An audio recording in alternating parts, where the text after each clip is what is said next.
Να καλωσορίσω τώρα, κυρίες και κύριοι, τον Κωνσταντίνο Μαργαρίτη, τον συνάδελφο. Είναι δίπλα μου εδώ στο στούντιο. Είχε και χειραψίες με την κυρία Διαμαντοπούλου. Μα όχι ευτυχώς, γιατί η κυρία Διαμαντοπούλου είναι μια προσωπικότητα, έναν άνθρωπο, ο οποίος, μια γυναίκα την οποία εκτιμώ και μακάρι να ηγηθεί προσπαθειών για να μπορέσει να ανασυνταχθεί το Πασόκ Κινάλ. Η κυρία Διαμαντοπούλου και με την ευρωπαϊκή της εμπειρία, αλλά και με την υπουργική της θητεία έχει αφήσει στίγμα ποιοτικό και σοβαρό. Πάμε λοιπόν σε αυτή τη σοβαρότητα του πολιτικού στίγματος στην επικαιρότητα σήμερα. Να ξεκινήσουμε από τα ενεργειακά, εκεί όπου φαίνεται ότι αλλάζουμε προσανατολισμό, το φυσικό αέριο, οι μεγάλες συμφωνίες, ιστορικές συμφωνίες, οι οποίες θα αλλάξουν και θα έχουν μάλλον επίπτωση και στα γεωπολιτικά μας και στα γεωστρατηγικά μας, στα οικονομικά μας βεβαίως. Πώς βλέπεις όλα αυτά που συμβαίνουν, Κωνσταντίνα? Καταρχήν, να ευχηθούμε στην κυρία Γκυλφόλ μια θητεία πετυχημένη στην Ελλάδα, και είναι ένα δείγμα το ότι το μισό Υπουργικό Συμβούλιο του κυρίου Τραμπ ήρθε στην Ελλάδα να ενισχύσει τη νέα πρέσβη. Γεωπολιτικά δεν νομίζω ότι έχουμε να κερδίσουμε κάτι, τα έχουμε δώσει όλα έτσι κι αλλιώς. Είμαστε σωστά με τους Αμερικανούς, γιατί εγώ το έλεγα πάντοτε ότι ανήκουμε στη Δύση, και κάποια περίοδο που μας είχε πιάσει μια ρωσολαγνία και τρέχαν και λέγαν και πολλοί βουλευτές ακόμη της Νέας Δημοκρατίας για τον Πούτιν, τον Α, τον Β, εγώ έλεγα η Ελλάδα σταθερά επί αημνής του Κωνσταντίνου Καραμαλή ανήκει στη Δύση και πρέπει να έχει σχέσεις εκεί. Λοιπόν, σίγουρα είναι μια πολύ δυνατή συμφωνία. Έχω έναν αστερίσκο. Γιατί δεν ήταν χθες ο μεγαλύτερος Έλληνας εφοπλιστής, ο κύριος Μαρινάκης, εκεί? Γιατί δεν ήταν ο κύριος Μελισσανίδης? Για ποιο λόγο αποκλείστηκαν και για ποιο λόγο Έχεις πληροφορίες ότι αποκλείστηκαν, ή μήπως δεν έπρεπε μέσα σε ένα τέτοιο πλαίσιο υπουργών και λοιπά? Μα είναι ο μεγαλύτερος εφοπλιστής, ο οποίος μεταφέρει LG. Με τα περισσότερα καράβια ο κύριος Μαρινάκης. Και δεν ήταν εκεί χθες. Ναι, αλλά ήταν πολιτική χθες. Όχι, δεν ήταν. Ήταν όλοι επιχειρηματίες. Ήταν ο κύριος Αλαφούζος, ήταν ο κύριος Τσάκος, ήταν ο κύριος Προκοπίου. Άρα έγινε μια επιλογή. Δεν ξέρω, ρωτώ. Να. Γιατί δεν το ακούω. Και λέω, ο μεγαλύτερος εφοπλιστής. Αυτά τα γεγονότα, λέει, τι θέλω να πω? Δεν πρέπει να μεμψημυρούμε. Ό,τι καλύτερο έχουμε σαν δυναμικό στη χώρα, πρέπει να το βγάζουμε μπροστά για να διεκδικεί η χώρα και να πετυχαίνει τους στόχους της. Αυτή είναι η ουσία για μένα. Διότι αυτή η συμφωνία και αναδεικνύει την Ελλάδα και την προστατεύει, αλλά κυρίως της δίνει μια όθηση οικονομική. Δεν κερδίζει ο λαός κάτι από αυτό, αλλά δεν με ενοχλεί. Ναι, αλλά δεν θα κερδίσει ο λαός. Τώρα δεν κερδίζει. Όταν θα έρθουν αυτά τα δις, δεν θα κερδίσει ο λαός. Πού θα έρθουν, στη δική σου και τη δική μου τσέπη? Εντάξει, άμα πέσουν στην ελληνική οικονομία, η εκάστοτε κυβέρνηση δεν θα τα χρησιμοποιήσει. Έπεσαν ποτέ, τα είδες ποτέ σε καμιά τσέπη ελληνική? Πέσαν. Και άλλη φορά, πού είναι? Εντάξει, δεν νομίζω. Δεν θα έρθουν σε τσέπη. Μην περιμένουμε. Δεν είναι για την καθημερινότητά μας. Μακάρι να έρθουν. Εγώ όμως λέω ότι αυτά τα γεγονότα τα χρειαζόμαστε σαν Ελλάδα. Γιατί εγώ φοράω τη φανέλα της Εθνικής Ελλάδος και λέω ότι καλό γίνεται για τη χώρα μου. Βάζω πλάτη, βγαίνω μπροστά, συμπράττω, διεκδικώ και λέω μπράβο. Και μπράβο στον κύριο Μητσοτάκη, ο οποίος πέτυχε αυτές τις συμφωνίες. Και τον κύριο Παπασταύρου. Ο κύριος Παπασταύρου ακολουθεί από πίσω. Ο κύριος Μητσοτάκης τα πέτυχε αυτά. Να μην ξεχνάμε. Δηλαδή, όλες τις επαφές που έγιναν δεν παίζει ρόλο ενδιάμεσος? Προφανώς υπάρχει. Πήρε κατευθύνση, ο κ. Παπασταύρου είναι φρέσκος υπουργός. Αυτά όλα έγιναν προεργασίες, και όπως θυμάσαι πολλές φορές που λέγαμε στην εκπομπή σου, στη διπλωματία υπάρχουν πράγματα που γίνονται και δεν λέγονται και πράγματα που λέγονται και δεν γίνονται. Ναι. Λοιπόν, πάντως, ο κ. Παπασταύρου, να σε ευχαριστήσω. Όχι, δεν έχω κάτι εγώ για να αλλά δεν μπορούν οι υπουργοί να ακολουθήσουν, το έχω ξαναπεί, το βηματισμό του κυρίου Μητσοτάκη. Δυστυχώς και εκεί χάνει η κυβέρνηση. Δεν έχει ομάδα δηλαδή ο κύριος Μητσοτάκης. Καθόλου. Είναι γυμνός και μόνος του. Γιατί εδώ θέλω να πω, αυτό εν μέρη θα συμφωνήσουμε οι περισσότεροι, ότι με το θέμα του ΟΠΕΚΕΠΕ, με το θέμα των ΕΛΤΑ, με αυτά τα οποία συμβαίνουν και με ένα θέμα που έγινε με τον προαστιακό, καταλαβαίνουμε ότι στη διαχείριση το χάνει η κυβέρνηση. Προχθές βγήκα σε ένα κανάλι για να λέμε τα πράγματα με το όνομά τους και σε σένα τα έχω πει. Εγώ για τα ΕΛΤΑ έγραψα πριν 8 μήνες. Υπάρχει και Twitter και Instagram. Πήγα στα ΕΛΤΑ της Μητροπόλεως να στείλω ένα δεματάκι Αθήνα, από Αθήνα για Θεσσαλονίκη. και μου λέει υπάλληλος, θα κάνει 8 μέρες να πάει, πάτε δίπλα στην ACS. Σοβαρά τώρα. Όπως σου τα λέω, πριν 8 μήνες. Και λέω ευχαριστώ κυρία μου που με προστατεύετε, έχουν τάξει κάπου το μαγαζί.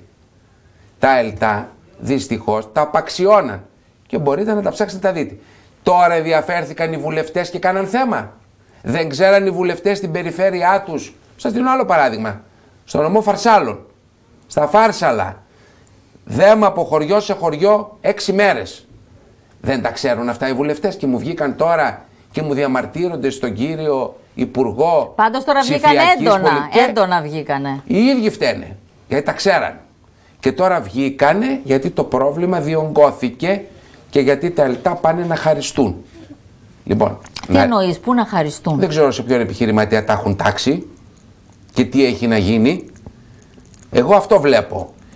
Αλλά εγώ τα τόνισα αυτά και πρέπει ο λαός και η πόλη μου εδώ στη Θεσσαλονίκη, που τη βλέπω δυστυχώς δεν προχωράμε τους ρυθμούς που πρέπει και έχουμε φεστιβάλ κινηματογράφου αυτές τις μέρες και πρέπει να συγχαρούμε και τον κύριο Ανδρεαδάκη και την κυρία Ελίζη Λαντό, αλλά και όλο το επιτελείο που πραγματικά έφερε σπουδαίους δημιουργούς. Πώς το εκμεταλλεύεται αυτό η πόλη? Τι κερδίζει η πόλη για την εξωστρέφειά της από αυτές τις μέρες? Κερδίζει ότι πολλοί κόσμος έρχεται, υπάρχει. Πού είναι, φάνηκε πουθενά? Ήρθαν ξένοι δημιουργοί, τους οποίους δεν τους βλέπαμε ποτέ. Πώς επωφελήθηκε αυτός η πόλη ως πρεσβευτές της? Τι έπρεπε να γίνει δηλαδή κατά τη γνώμη σου? Τι έπρεπε να γίνει? Αυτό που λέμε κάθε χρόνο και δεν γίνεται. Έπρεπε ο Δήμος Θεσσαλονίκης αυτές τις προσωπικότητες να τις κάνει πρεσβευτές, να τους δώσει ένα χρυσό κλειδί της πόλης, να μπορέσει να αγκαλιάσει πιο πολύ το φεστιβάλ και το φεστιβάλ να είναι ένα φεστιβάλ Θεσσαλονίκης. Είναι στην πόλη μας, να το ζει ο Θεσσαλονίκης. Σήμερα να κάνουμε ένα γκάλοπ έξω, κανείς δεν ξέρει ότι υπάρχει φεστιβάλ. Στη Μενεμένη, στη Σταυρούπολη, εντάξει, στο Κορδελιό. Όχι αυτοί που θα ήξεραν ότι σίγουρα θα επισκέπτονταν το φεστιβάλ, μην το λέμε τώρα και έτσι. Γιατί δεν είναι όλοι οι κινηματογραφόφιλοι των νέων ταινιών που προβάλλονται στο φεστιβάλ. Γιορτή, στην ωραία μας παραλία περπατούσα σήμερα το θερμαϊκό μας με στη βρωμιά, ενώ θα έπρεπε εκεί να χαρούμε, να είναι φώτα, να είναι καλλιτέχνες, να είναι μια γιορτή. Ο κύριος Ανδρεαδάκης φέρνει το φεστιβάλ εδώ και έχει μόνιμη έδρα τη Θεσσαλονίκη, που το έφερε ο Βασίλης ο Παπαγεωργόπουλος, λοιπόν, για να κερδίζει η πόλη. Και η πόλη δεν κερδίζει. Ναι. Αυτό εμένα με λυπεί. Εγώ θέλω να κερδίσει η πόλη μου. Θα μείνεις μέχρι τη Δευτέρα που δεν θα έχουμε και μετρό, γιατί σταματάει για να ξεκινήσει η γραμμή της Καλαμαριάς. Τώρα αυτά είναι θέματα. Με συγχωρείτε, λέει τώρα. Αυτό εσείς το βλέπετε ότι είναι σοβαρό? Καλά, συγγνώμη, δεν έπρεπε με κάποιο τρόπο να γίνουν δοκιμές? Τι έπρεπε? Τώρα θα σταματήσει. Μέσα στο φεστιβάλ θα σταματήσει το μετρό. Στον καλύτερο μήνα, Οκτώβριο προς Νοέμβριο. Δηλαδή δεν υπάρχει άλλος νεκρός μήνας, θα σταματήσει το Γενάρη. Το Γενάρη θα πάμε πιο πίσω μετά μας. Να πάμε πιο πίσω. Δεν είναι έτσι. Τώρα δεν σταματάμε μέσα σε μία περίοδο που έχουμε σημαίνοντα γεγονότα, που έρχονται επισκέπτες, που η Θεσσαλονίκη και οι επιχειρηματίες της θέλουν να δουλέψουν, γιατί οι άνθρωποι δεν δουλεύουν τις καθημερινές. Μα τώρα έχουμε σήμερα την ψήφιση του φορολογικού νομοσχεδίου, θα έρθουν πολύ μεγάλη ελάφρυνση. Στην τσέπη τι θα έρθει και στην ανεργία τι θα έρθει. Αυτά θέλω να δω εγώ, τους δείκτες, και εδώ θα είμαστε σε ένα μήνα να μου πεις ότι προσλήφθηκαν τόσοι, οι επιχειρηματίες αναπτύσσονται έτσι, δίνονται λεφτά εκεί. Πάντως μειώσεις τις τιμές παρά τους κωδικούς που κατέβηκαν και λοιπά δεν είδαμε. Δηλαδή, ανεξέλεκτα όλα. Ο Κούκος Αηδόνη μας βγαίνει στο να μπούμε σε ένα σούπερ μάρκετ. Δεν το συζητάμε αυτό. Δεν φτάνει ο μισθός. Αυτό όποια κυβέρνηση έχει χάσει από την καθημερινότητα. Και το φωνάζουν και είναι παράδειγμα. Και κανείς δεν το ακολουθεί. Ελάτε εδώ ρε παιδιά. Βάλτε πλαφόν στα είδη πρώτης ανάγκης. Τι θέλει η οικογένεια σήμερα? Γάλα, τυρί, πάμπερς, καφεδάκι. Πάει ο άλλος τον καφέ του έξω και του λέει 5 ευρώ και 6. Πώς θα το πληρώσει? Θα δώσει αναγκαστικά στο γιο του. Προχθές μάλλον, παρακολουθούσα τυχαία σε ένα ζάπινγκ και έλεγε ο Ζαφύρης ο Μελάς, ο Θεσσαλονικιός. Δουλεύαμε, λέει, πριν 8 χρόνια, 6 μέρες από τις 7. Παραπάνω, τώρα δουλεύουμε. Όχι 8, δεν μπορεί 8 χρόνια. Από τα μνημόνια και μετά τελείωσαν η νύχτα. Μπράβο. Ναι. Από τα μνημόνια, 10. Τώρα δουλεύουμε, λέει, 2 και πάμε για 1 μέρα την εβδομάδα. Με 1 μέρα την εβδομάδα, ποιος θα πρωτοζήσει από τη νύχτα? Αυτό είναι γεγονός. Τώρα, Κωνσταντίνε. Ένα δείγμα δίνω. Πόσος κόσμος ζει εκεί. Λοιπόν, μιλήσαμε για το φεστιβάλ. Μίλησες μάλλον για το φεστιβάλ κινηματογράφου Θεσσαλονίκης. Δεν το λατρεύω, το παρακολουθώ, το στηρίζω. Και βλέπω. Εμείς λατρεύουμε και τις πολύ ωραίες γεύσεις. Θεωρούμε ότι είναι πολιτισμός και το φαγητό. Όχι με την τι καλό θα μας ταρατάρεις δηλαδή σήμερα. Μια χαρά, τώρα θα ακούσεις τι καλό. Εγώ θέλω να δοκιμάσω, όχι να ακούσω. Σωστό. Θα το πούμε τώρα στη συντάκτρια του γαστρονόμου της Καθημερινής, την κυρία Βιβί Κωνσταντινίδου, που είναι μαζί μας. Και θα έπρεπε από την Αθήνα να μας στείλει μερικές ωραίες γεύσεις της αρμένικης κουζίνας. Πού είσαι, Βιβί μας? Καλησπέρα. Καλησπέρα σε όλους σας. Μακάρι να μπορούσα, αλλά είστε τυχεροί γιατί στη Θεσσαλονίκη είναι ούκο λίγη. Στείλε μου με τεχνητή νοημοσύνη κάτι να γευτώ. Έχετε δίκιο κυρία Κωνσταντινίδου. Λοιπόν, ο γαστρονόμος, θέλω να σας πω ότι ήμουν πολύ χαρούμενη που θα κουβεντιάζαμε, γιατί είμαι φαν του γαστρονόμου, γιατί είμαι φαν της Καθημερινής έτσι κι αλλιώς, δηλαδή είναι από τις εφημερίδες που κάθε Κυριακή θέλω να τις διαβάζω. Και τώρα έρχεται ο γαστρονόμος αυτή την Κυριακή, έτσι. Αυτή την Κυριακή, 9 του μήνα. Ωραία. Και έρχεται με ένα αφιέρωμα στην αρμένικη κουζίνα.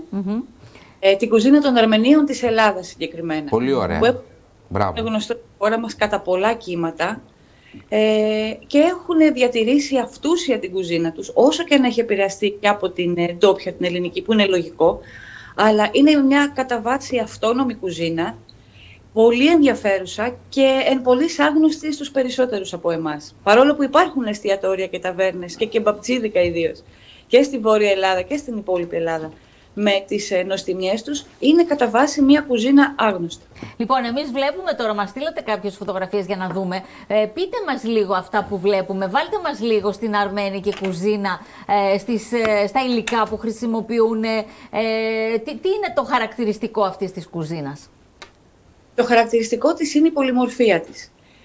Καθώς μπορεί σήμερα τα σύνορα της Αρμενίας, της χώρας, να είναι λίγο μεγαλύτερη, είναι μια χώρα λίγο μεγαλύτερη από τη Πελοπόννησος.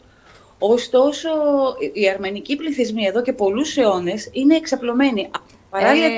Να επανέλθουμε λίγο, γιατί χάσαμε λίγο την εικόνα. Δεν πειράζει, μια χαρά μας αρέσουν και αυτά που δείχνετε, παιδιά. Και αυτό τώρα με την κολοκύθα τη γεμιστή. Τι τέλειο! Είχαμε και Halloween πριν μερικές μέρες και πολύ ωραία η γραφή εδώ της αρμένικης κουζίνας. Έρχεται λοιπόν ο γαστρονόμος για να αναδείξει όλα αυτά τις πολύ ωραίες γεύσεις. Είδαμε μια κολοκύθα τώρα την ώρα που χαθήκατε από την οθόνη, η οποία ήταν γεμιστή με ρύζι. Λοιπόν, αυτή η κολοκύθα, η συνταγή αυτή που είναι γεμιστή όντως με ρύζι, ξηρούς καρπούς και ξερά φρούτα, λέγεται γαπαμά. Είναι ένα από τα χαρακτηριστικότερα παραδοσιακά φαγητά των Αρμενίων, με πάρα πολλούς συμβολισμούς, γιατί πρέπει να πούμε ότι όπως και στη δική μας την κουζίνα, πολλά, ίσως τα περισσότερα πιάτα της αρμένικης, συμβολίζουν κάτι. Είναι τελετουργικά φαγητά, είναι συμβολικά φαγητά και επειδή είναι ένας πανάρχαιος λαός, όλοι του οι συμβολισμοί μεταφέρονται και στα πιάτα. Συμβολισμοί γύρω από τη ζωή και την ύπαρξη μεταφέρονται και στα πιάτα. Το γαπαμά λοιπόν που βλέπουμε τώρα στην φωτογραφία είναι ένα γιορτινό πιάτο, είναι μια κολοκύθα γεμιστή όντως με ρύζι, παλιότερα με πληγούρι, γιατί έχει πολλά σιτηρά η περιοχή της Αρμενίας και το χαρακτηριστικό τους, όπως και σε εμάς, είναι το πληγούρι. Το ρύζι είναι μια πολύ πρόσφατη προσθήκη στη γαστρονομία. Το οποίο είναι και πάρα πολύ δυναμωτικό, δηλαδή σε διάφορες δίαιτες έχει μεγάλη διατροφική αξία το πληγούρι. Να κάνω μια πρόταση, μου επιτρέπετε? Στη Θεσσαλονίκη είναι επίτιμος πρόξενος της Αρμενίας ο κύριος Άκης Δαγκαζιάν. Ακριβώς. Να έρθουν σε μια επαφή, να γίνει ένα γαστρονομικό event εδώ στη Θεσσαλονίκη με τη δική σου επίβλεψη και οργάνωση, να μπορέσει ο Θεσσαλονικιός να έρθει κοντά στη γεύση Αρμενίας, αυτή την υπέροχη δουλειά που κάνει η κυρία Κωνσταντινίδου. Μάλλον δεν είμαστε μακριά ως γεύσεις πάντως. Πολύ κοντά. Δεν είμαστε καθόλου μακριά. Γενικά η περιοχή της Ανατολικής Μεσογείου, μέχρι και αρκετά στα βάθη της Ανατολίας, έχουμε πάρα πολλά κοινά πιάτα. Είναι λαοί που αναμίχθηκαν, είναι αναμειγμένοι εδώ και πάρα πολλούς αιώνες. Τα σύνορα αλλάζουν διαρκώς, καλός ή κακός. Και έτσι μπλέκονται και οι κουζίνες, που οι κουζίνες δεν γνωρίζουν και σύνορα. Με δεδομένο όμως ότι υπάρχουν πάρα πολλά προσφυγικά κύματα από την Ανατολή προς τη χώρα μας, είναι επόμενο να μπλέκονται οι γεύσεις, να αναμειχθούν, να αφομοιωθούν από τις δύο πλευρές και να αλληλοεπιδράσουν. Βλέπουμε και ζύμες στο μεταξύ από αυτό που είδα, δηλαδή κανονικά έτσι, κάνουν και φύλλο ανοίγουν προφανώς. Πολλές. Διάφορα φύλλα ανοίγουν. Το κυριότερο τους είναι το ψωμί, το λαβάς. Αλλά έχουν, που είναι μακριές, λεπτές πίτες που θυμίζουν τις αραβικές, είναι λίγο διαφορετικότερες. Τελετουργικό φαγητό και αυτό. Φανταστείτε ότι στους γάμους, στους παραδοσιακούς αρμένικους γάμους, το νιόπαντρο ζευγάρι έχει φύλλα λαβάς κρεμασμένα στους ώμους λοξά και πάνω από τα κεφάλια τους κρατάνε ένα πολύ γιορτινό και πάρα πολύ νόστιμο ψωμί, τη συνταγή του οποίου θα τη βρείτε μέσα στο περιοδικό, που λέγεται γκατά. Πανάρχιο ψωμί και αυτό. Θεωρείται ότι έχει ηλικία γύρω στα 7.000 χρόνια και θέλουν να το εντάξουν και στην άλλη πολιτιστική κληρονομιά στην UNESCO. Μπράβο. Και με το δίκιο τους. Κυρία Κωνσταντινίδου, οι φαν του γαστρονόμου, τι σας λένε, δηλαδή τι είναι το ιδιαίτερο για τις συνταγές που είναι πραγματικά ξεχωριστές, κάποιες από αυτές που έχετε, τι είναι κάθε φορά αυτό που προσπαθείτε για να ανεβάζετε τον πύχη? Πολλά πράγματα. Ουσιαστικά ο γαστρονόμος βασίζεται σε έχει δύο άξονες. Ο ένας άξονας είναι να γνωρίσουμε καλά την ελληνική κουζίνα, την παραδοσιακή ελληνική κουζίνα, ό,τι έχει απομείνει, αλλά και το πώς έχει εξυγχρονιστεί και πώς έχει αφομοιωθεί από την σημερινή μας την πραγματικότητα.